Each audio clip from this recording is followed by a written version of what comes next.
नमस्कार,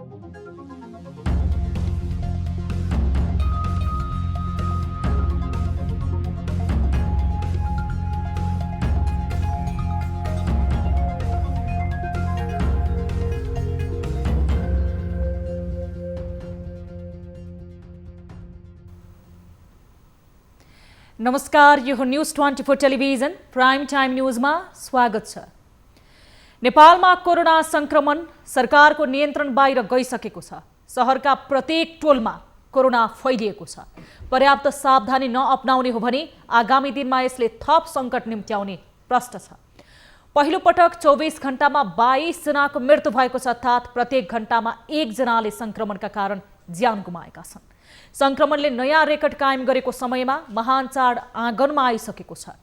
सार्वजनिक यातायात निर्बाध रूपमा चलिरहेका कारण चाडबाड मनाउन गाउँघर जाने र संक्रमणको बिउ गाउँ-गाउँमा पुग्ने सम्भावना उत्तिकै छ। सरकारले नागरिकलाई त्यसो नगर्न भनिरहेको छ, तर नागरिक स्तरबाट सरकारले साथ नपाए पूर्ण लकडाउन गर्ने रणनीति अघि सारिएको सरकारका प्रवक्ताले नै बताइसकेका छन्। यस्तो अवस्थामा नागरिक स्तरबाट महामारी रोकथाममा प्रभावकारी भूमिका निर्वाह गर्न आवश्यक भइसकेको छ। होइन भने पछि पछुताउनुको कुनै तुक रहँदैन। अब प्राइम टाइम न्यूजका हेडलाइन्स। कोरोनाबाट 24 घण्टामा 22 जनाले गुमाए ज्यान। संक्रमितको अस्पताल भर्ना भएकै दिन मृत्यु। अस्पताल खोज्दा खोज्दै बाटोमा गयो सास।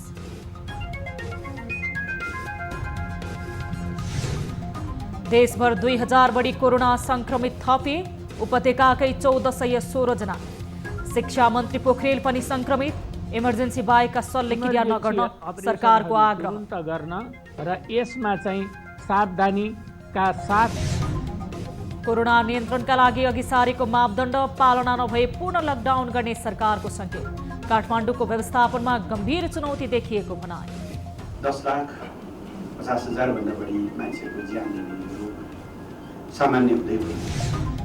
सोलुखुम्बुको लिखु हाइड्रो पावर कम्पनीमा काम गर्ने 47 मजदुरमा देखियो कोरोना। उपचार गर्नुपर्नेमा असुरक्षित ढङ्गले घर फर्काइए। नगरपालिका भन्छ गैर जिम्मेवार काम। त्यो उपचार नभइकिन उहाँहरू जब यात्रा सवार गर्नुभयो। र नेकपाकै सांसदद्वारा कर्णाली प्रदेशका मुख्यमन्त्री महेन्द्र बहादुर साई विरुद्ध अविश्वासको प्रस्ताव दर्ता। सरकार र पार्टीको प्रभावकारिता कमजोर भएको आरोप।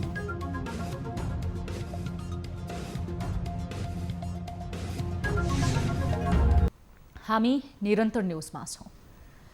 नेपालमा कोरोना भाइरसबाट मृत्यु हुनेको संख्या 636 पुगेको छ। पछिल्लो 24 घण्टामा 22 जनाले ज्यान गुमाएसँगै संख्या 636 पुगेको हो। प्राप्त विवरण अनुसार चितवनमा 5 जना, बुटोलमा 4 जना, सुनसरीमा 3 जना, मोरङ र बाँकेमा 2 जना, काठमाडौँ, नुवाकोट, धनगढी, सिन्धुपाल्चोक, मकवानपुर र काभ्रेमा 1-1 जनाको ज्यान गएको छ। यद्यपि सबैको स्वास्थ्य मन्त्रालयले पुष्टि गरेको भने छैन। नेपाल इन्जिनियरिङ एसोसिएसनका पूर्व अध्यक्ष तथा सिटिभिटीका पूर्व उपाध्यक्ष सरोज देवकोटाको वसुन्धरास्थित बीपी स्मृति अस्पतालमा कोरोनाका कारण मृत्यु भएको छ। रूपन्देहीमा थप 4 जनाको मृत्यु भएको छ। बुटोलको धागो कारखाना स्थित कोरोना विशेष अस्पतालमा 2 जना, बुटोलमा बाट दाङ रिफर गर्दा बाटोमा 1 जना र दाङको बेलझण्डी स्थित कोरोना विशेष अस्पतालमा अर्की 1 महिलाको पनि मृत्यु भएको छ। असोज 21 गते आइसियुमा भर्ना भएकी बुटोल 11 की 61 वर्षीय महिलाको उपचारको क्रममा मृत्यु भएको हो। यस्तै बुटोल 1 का 70 वर्षीय वृद्धको शनिबार 10 बजे धागो कारखानामा सञ्चालित कोरोना विशेष अस्पतालको आइसियुमा मृत्यु भएको छ। शनिबार अस्पताल भर्ना भएका उनमा असोज 22 गते कोरोना संक्रमण पुष्टि भएको थियो। यस्तै बुटोल 11 का 84 वर्षीय संक्रमित वृद्धको उपचारको लागि लैजाने क्रममा कपिलवस्तुको धानखोलामा मृत्यु भएको छ। यस्तै रूपन्देहीको तिलोतमा नगरपालिका 3 निवासी 66 वर्षीय कोरोना संक्रमित महिलाको शनिबार दाङको बेलझण्डे स्थित कोरोना विशेष अस्पतालमा मृत्यु भएको छ। मोरङको विराटनगर स्थित नोबेल शिक्षण अस्पतालमा शनिबार 2 जना कोरोना संक्रमितको मृत्यु भएको छ। मृत्यु हुनेमा 71 वर्षीय वृद्ध र 40 वर्षकी महिला रहेका छन्। वृद्ध मुटु र फोक्सोका दीर्घरोगी थिए भने महिला सुगर रोगबाट पीडित थिइन्। यता बाँकेको नेपालगञ्ज स्थित भेरी अस्पतालमा उपचाररत 2 जना कोरोना संक्रमितको पनि मृत्यु भएको छ।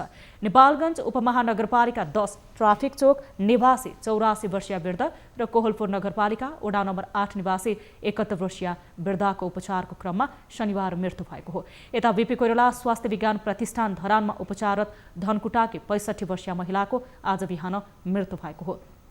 यस्तै धरान उपमहानगरपालिका 8 की 62 वर्षीय महिला र दुहबीका 65 वर्षीय पुरुषको मृत्यु भएको धरान स्थित बीपी कोइराला स्वास्थ्य विज्ञान प्रतिष्ठानले जनाएको छ।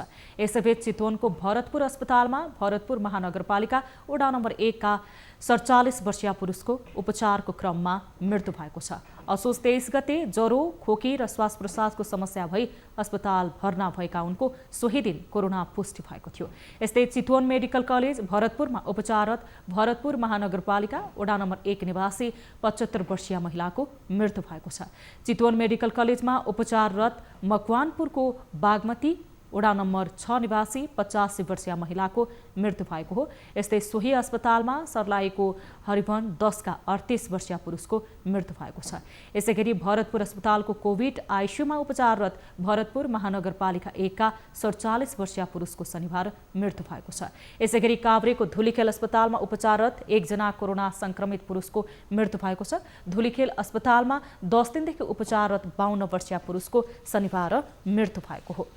यता कोरोना भाइरसबाट संक्रमित हुनेको संख्या 1,07,755 पुगेको छ। पछिल्लो 24 घण्टामा 12,427 जनामा गरिएको पीसीआर परीक्षणमा 2,071 जनामा संक्रमण देखिएसँगै संक्रमित हुनेको संख्या 1,07,755 पुगेको हो।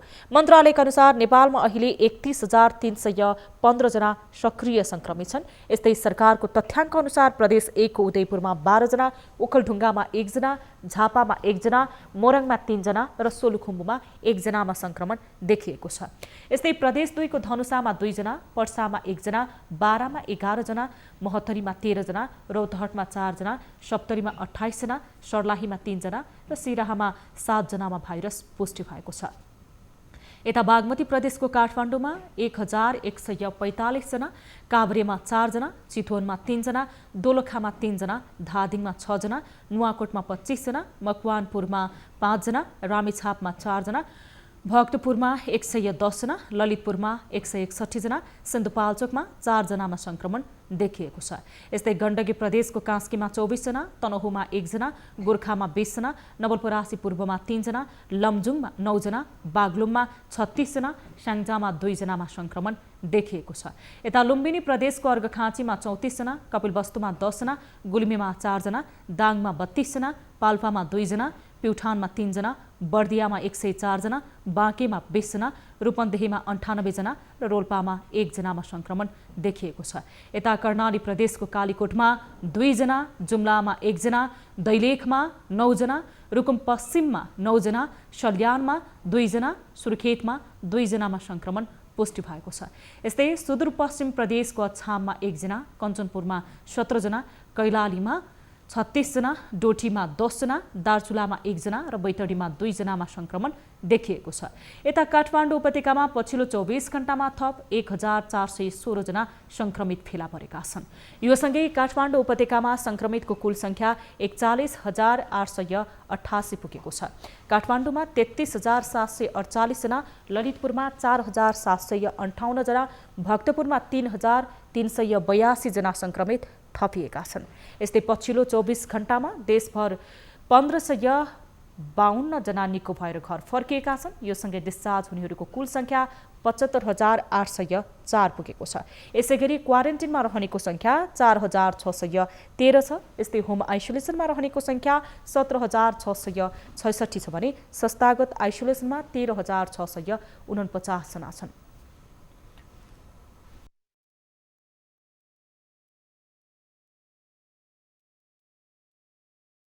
हालसम्म देशभर कुल 11,76,984 जनाको पीसीआर परीक्षण भएको छ।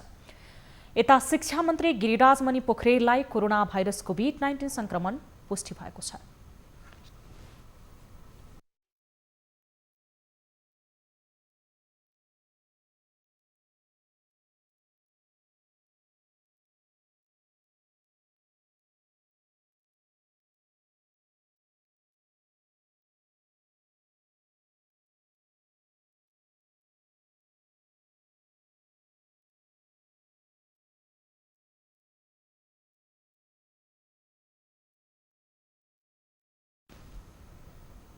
शुक्रबार स्वास्थ्यमा समस्या आएपछि स्वाब दिएका मन्त्री पोखरेलको रिपोर्ट आज पोजिटिभ आएको थियो। लक्षणसहितको संक्रमण देखिएकाले मन्त्री पोखरेल अहिले पाटन अस्पतालको आइसोलेसनमा उपचाररत हुनुहुन्छ। यसअघि हिजो मात्रै संस्कृति पर्यटन तथा नागरिक उड्डयन मन्त्री योगेश भट्टराईसहित शनिबार कोरोना संक्रमण पुष्टि भएको थियो। यसैबीच स्वास्थ्य तथा जनसङ्ख्या मन्त्रालयले आइसियु र भेन्टिलेटर सकेसम्म कोरोनासँग संक्रमित बिरामीका लागि प्रयोगमा ल्याउने व्यवस्था मिलाउन आग्रह गरेको छ।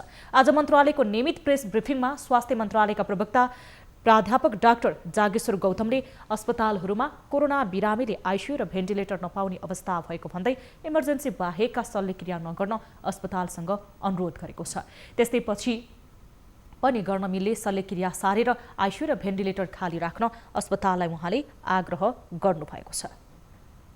हाम्रो अस्पतालका साधन र स्रोतहरूले बिरामीहरूलाई उपचार गर्न पनि अप्ठ्यारो परिरहेको छ। कति ठाउँमा आइसियुको अभाव देखिएको छ। त्यसकारण अस्पतालहरूलाई हामी विनम्रतापूर्वक के अनुरोध गर्छौँ भने इलेक्टिभ सर्जरीहरू जुन केही समय सार्न सकिन्छ त्यस्ता अपरेसनहरू अलिपछि सार्न, अलिकति पोस्टपोन गर्न, इमर्जेन्सी अपरेसनहरू तुरुन्त गर्न र यसमा चाहिँ सावधानीका साथ बिरामीहरूको उपचार गर्न हामी विनम्रतापूर्वक अनुरोध गर्दछौँ। स्वास्थ्य मन्त्रालयका अनुसार अहिले देशभर 31,000 भन्दा बढी सक्रिय संक्रमित छन्। 329 जनाको उपचार आइसियुमा र 76 जनाको भेन्टिलेटरमा राखेर उपचार भइरहेको छ। सरकारले सार्वजनिक सवारी साधनलाई स्वास्थ्य सुरक्षा मापदण्डको पालना गर्न आग्रह गरेको छ। तर सवारी साधनले भने सरकारले बनाएका मापदण्डको उल्लङ्घन गर्दै बिना मास्क, सेनिटाइजर सवारी साधन चलाइरहेका छन्, जसका कारण समुदाय स्तरमा कोरोना संक्रमणको जोखिम बढ्दै गएको छ।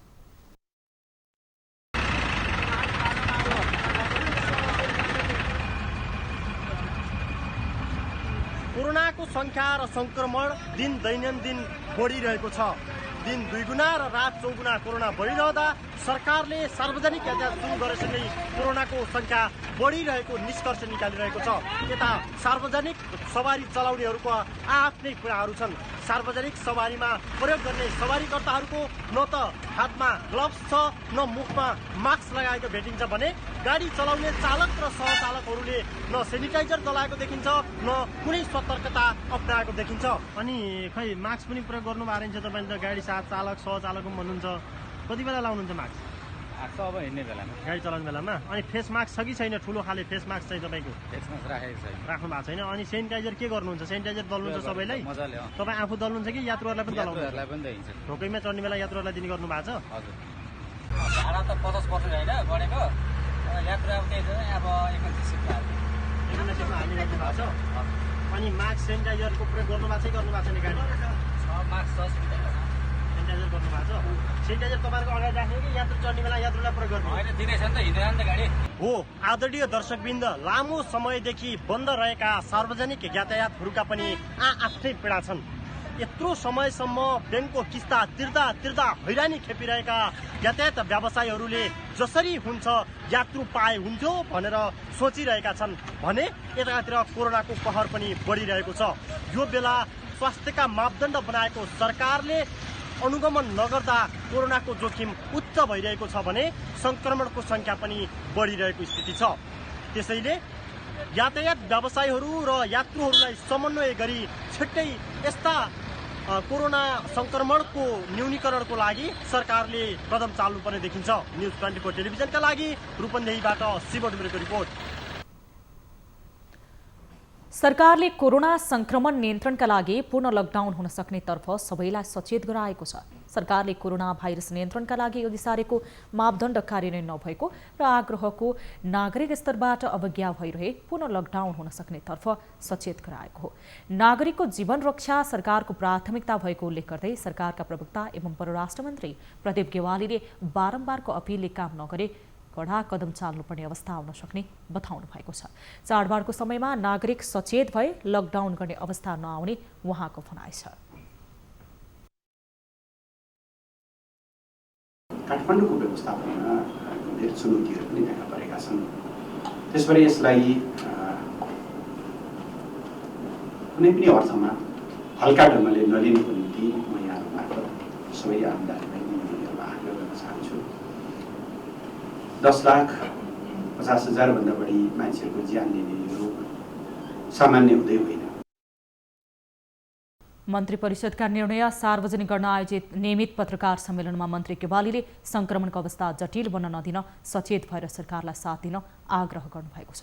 दशैं तिहार र छठ जस्ता चाडपर्वमा भिडभाड हुने र संक्रमण झन बढ्ने खतरा हुनेतर्फ पनि सबैले ध्यान दिन आग्रह गर्नुभएको छ। कपिलवस्तु त्यस्तै गरी एकचोटि निकै भयावह अवस्थामा गयो। वीरगञ्ज, उदयपुर जस्ता एकदमै हटस्पट भएका ठाउँहरूलाई त्यहाँको स्थानीय जनप्रतिनिधिहरू, त्यहाँको जिल्ला क्राइसिस म्यानेजमेन्ट सेन्टर र अरू विभिन्न माध्यमहरूबाट अहिले नियन्त्रणमा ल्याइएको छ। त्यहाँका असल अभ्यासहरूलाई काठमाडौँमा पनि लागू गर्नु जरुरी छ। यस्तै सरकारले 50,000 अमेरिकी डलर भन्दा बढी मूल्य पर्ने सवारी साधनमा लगाएको प्रतिबन्ध फुक्वा गरेको छ। बैठकले मदिराको आयात पनि खुल्ला गर्ने निर्णय गरिएको मन्त्री केवालीले जानकारी दिनुभएको छ। हामीसँग न्युजहरू अझै बाँकी छन्, अहिले लाइभ ब्रेक।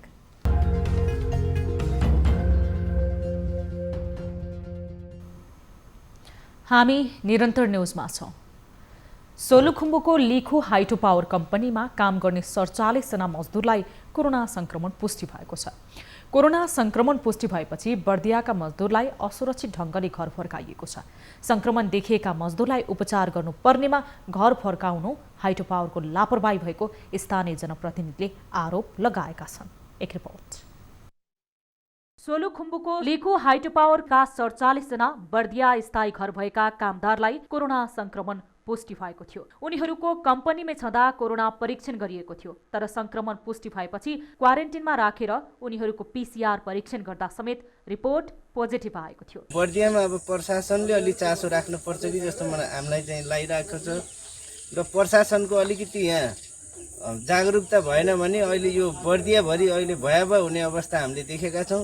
यसलाई तुरुन्तै यो कडाइका साथ लैजान जरुरी देखिन्छ। लिखु हाइड्रो पावर कम्पनीमा काम गर्दा संक्रमित भएकाहरूलाई उपचार नगरी घर पठाउनु हाइड्रो पावरको गम्भीर गल्ती भएको जनप्रतिनिधिले बताएका छन्। हाइड्रो पावरको गैर जिम्मेवारीले संक्रमण फैलिएको समेत जनप्रतिनिधिको आरोप छ। हामीले त्यहाँकालाई यता मजदुरहरू जब त्यहाँ टेस्ट गर्दा पोजिटिभ देखियो, ती मजदुरहरूलाई फर्काउँदै गर्दा हामीले त्यो सूचना पायौँ। तत्काल रूपमा हामीले यहाँको जिल्ला प्रशासन मार्फत मैले सङ्घीय सरकारको प्रवक्तासँग पनि कुरा गरेको छु। यो गलत खालको प्रवृत्ति भयो, किन लापरवाही गरियो। जहाँनिर पोजिटिभ देखियो त्यही नै उनीहरूको उपचार हुनुपर्थ्यो। त्यो उपचार नभइकन उहाँहरू जब यात्रा सवार गर्नुभयो, यो यात्राको क्रममा पनि यसको जोखिम बढेको छ। तर हाइड्रो पावरका कामदार लैजाने ठेकेदार भने गैर जिम्मेवारी जवाफ दिएका छन्। त्यसपछि रिपोर्ट आयो के आयो थाहा भएन, प्राय सबैलाई पोजिटिभ देखियो भन्ने कुरा आयो। त्यस पछाडि फिर्ता पठाउने के राख्ने कुरामा कम्पनीले धेरैजना मान्छे सेफ्टी तरिकाले फिर्ता पठाउँदा राम्रो हुन्छ भने पछाडि कम्पनीले नै गाडी खोजेर उहाँको क्वारेन्टाइनबाट निकालेर पठाइदिया हो। बर्दिया जिल्लाको मधुबन नगरपालिका वडा नम्बर 4 का उनीहरू सोलुखुम्बु जिल्लामा निर्माणधीन लिखु हाइड्रो पावरमा काम गर्न गएका थिए। संक्रमण देखिएपछि उनीहरूलाई असोज 20 गते बर्दिया फर्काइएको थियो। नगरपालिकाले भने हाइड्रो पावरको गम्भीर लापरवाही रहेको आरोप लगाएको छ।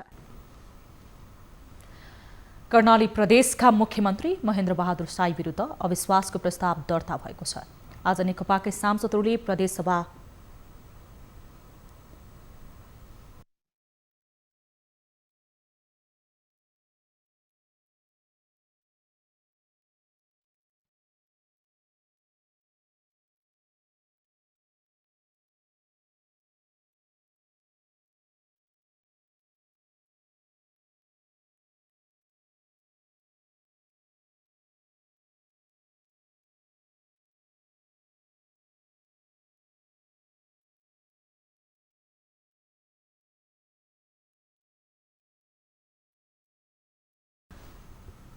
नेता विरुद्ध अविश्वासको प्रस्ताव दर्ता गराएका हुन्। उनीहरूले मुख्यमन्त्री साईबाट सरकार र पार्टीको प्रभावकारिता जनस्तरमा कमजोर भएको आरोप लगाउँदै नेकपा प्रदेशसभा संसदीय दलको विधान 2075 को नियम 24(1) बमोजिम संसदीय दलका नेता मुख्यमन्त्री शाही विरुद्ध विश्वास नभएको अविश्वासको प्रस्ताव दर्ता पेश गरेका हुन्। 33 जना सांसद रहेको प्रदेशसभा 17 को हस्ताक्षरसहित अविश्वासको प्रस्ताव दर्ता गरिएको हो। कर्णाली प्रदेशमा सरकारले काम गर्न नसकेको भन्दै पार्टीभित्रबाट सांसदहरूले सरकारको कामसँग असन्तुष्ट रहेका छन्। अब बिजनेस न्यूज।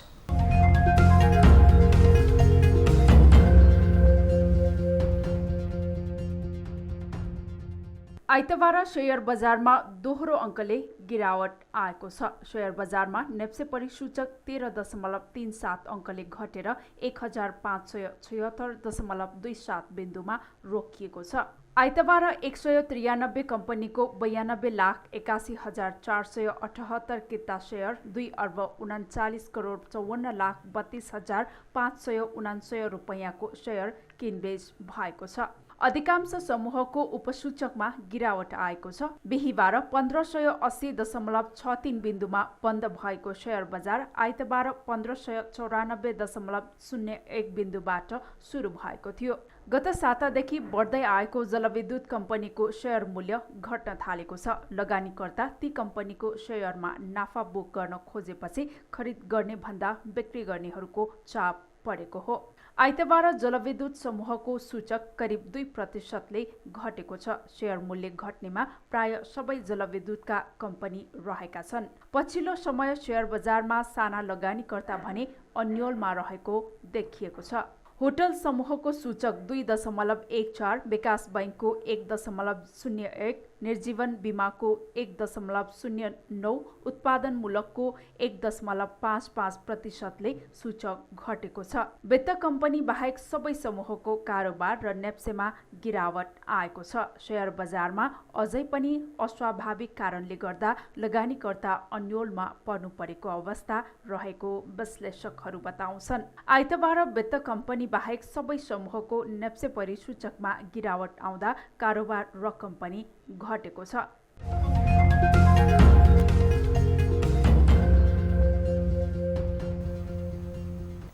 अब अनुला महर्जनको साथमा फटाफट न्यूज।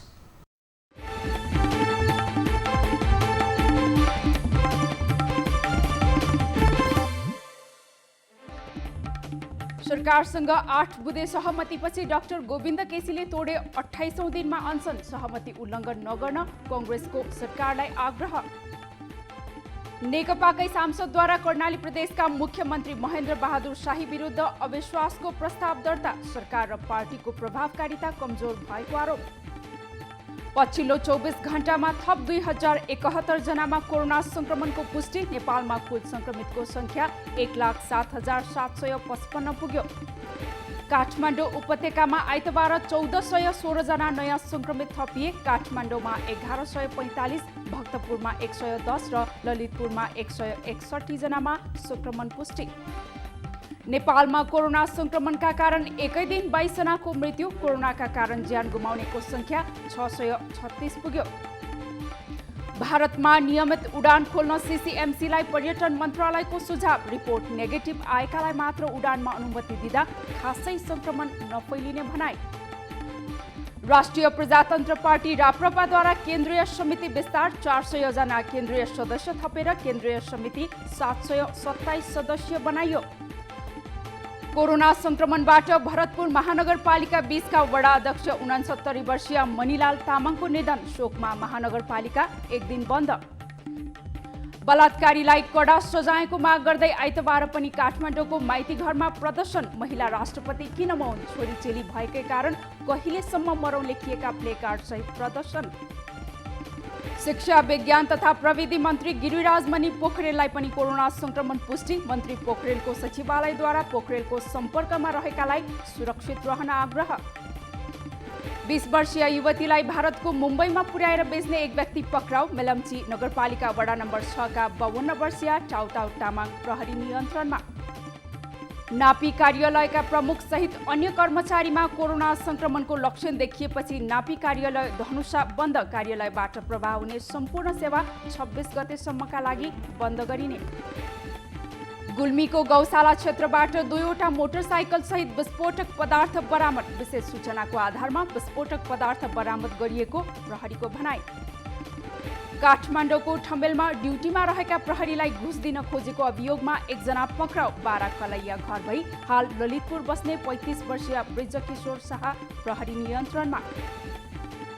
सुन जस्तो पहेँलो धातु देखाई ठगी गर्ने गिरोहका 2 जना 12 विषयबाट पक्राउ पर्नेमा 12 विषय कर्थलीका उमेश तामाङ र अर्जुन तामाङ।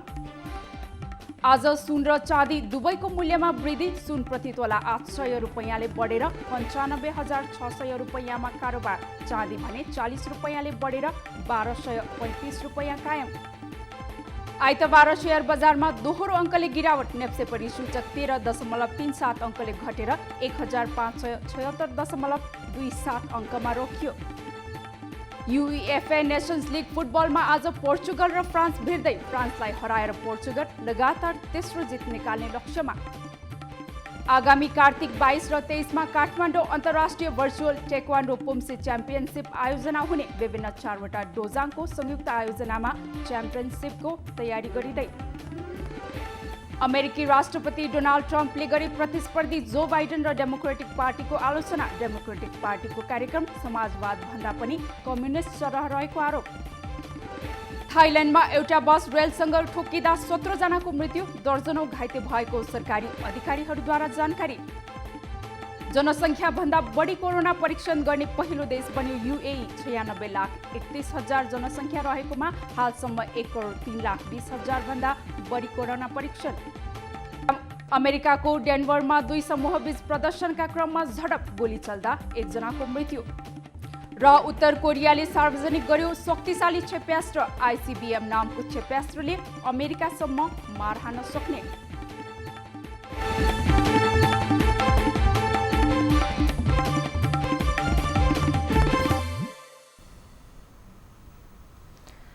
अब एउटा रोचक प्रसङ्ग।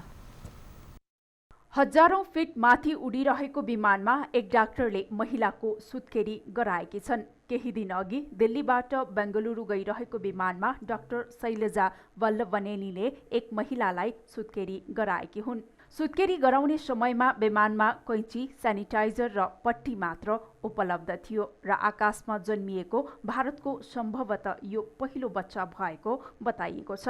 साथै विमानमा रहेका अरू यात्रुले महिला र नवजात शिशुका लागि आवश्यक तौलिया, प्याड र डाइपर लगायतका सामान उपलब्ध गराएर सघाएका थिए।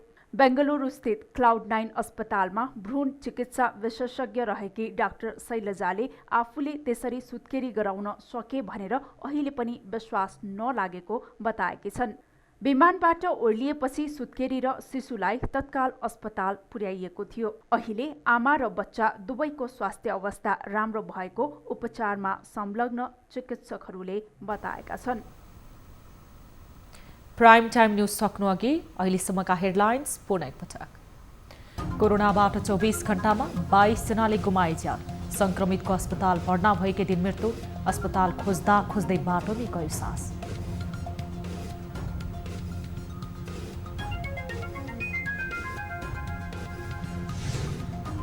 देशभर 2000 बढी कोरोना संक्रमित थपे। उपत्यकामै 1416 जना। शिक्षा मन्त्री पोखरेल पनि संक्रमित। इमर्जेन्सी बाहेकका शल्यक्रिया नगर्नु सरकारको आग्रह। तुरुन्त गर्न र यसमा चाहिँ सावधानीका साथ कोरोना नियन्त्रणका लागि अघि सारेको मापदण्ड पालना नभए पूर्ण लकडाउन गर्ने सरकारको संकेत। काठमाडौँको व्यवस्थापनमा गम्भीर चुनौती देखिएको भनाइ। 10,50,000 भन्दा बढी मान्छेको ज्यान लिने सामान्य हुँदै गयो। सोलुखुम्बुको लिखु हाइड्रो पावर कम्पनीमा काम गर्ने 47 मजदुरमा देखियो कोरोना। उपचार गर्नुपर्नेमा असुरक्षित ढङ्गले घर फर्काइए। नगरपालिका भन्छ गैर जिम्मेवार काम। त्यही नै उनीहरूको उपचार हुनु पर्थ्यो। त्यो उपचार नभइकन उहाँहरू जब यात्रा सवार गर्नुभयो।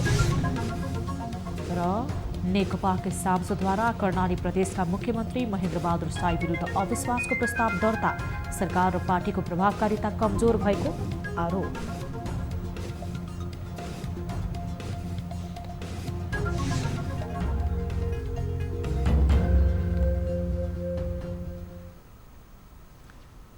प्राइम टाइम न्यूज अहिलेलाई यति नै। जाँदा जाँदै ताली र गालीमा हामीले सोधेको प्रश्नको अन्तिम जवाब यसपछि प्रसारण हुने कार्यक्रम सीधा कुरा जनतासँगमा हेर्न सक्नुहुनेछ। थप न्युजको लागि हाम्रो वेबसाइट www.news24nepal.com हेर्न नभुल्नुहोला। साथै तपाईँले हामीलाई फेसबुक, ट्विटर र युट्युबमा पनि फलो गर्न सक्नुहुनेछ। यस्तै मोबाइल, भाइबर, इमेलबाट न्युज 24 टेलिभिजनको हेल्पडेस्कमा कुनै समस्या र गुनासो छन् भने प्रत्यक्ष रूपमा सम्पर्क राख्न सक्नुहुनेछ। हामी निरन्तर न्युजमा छौँ। नमस्ते।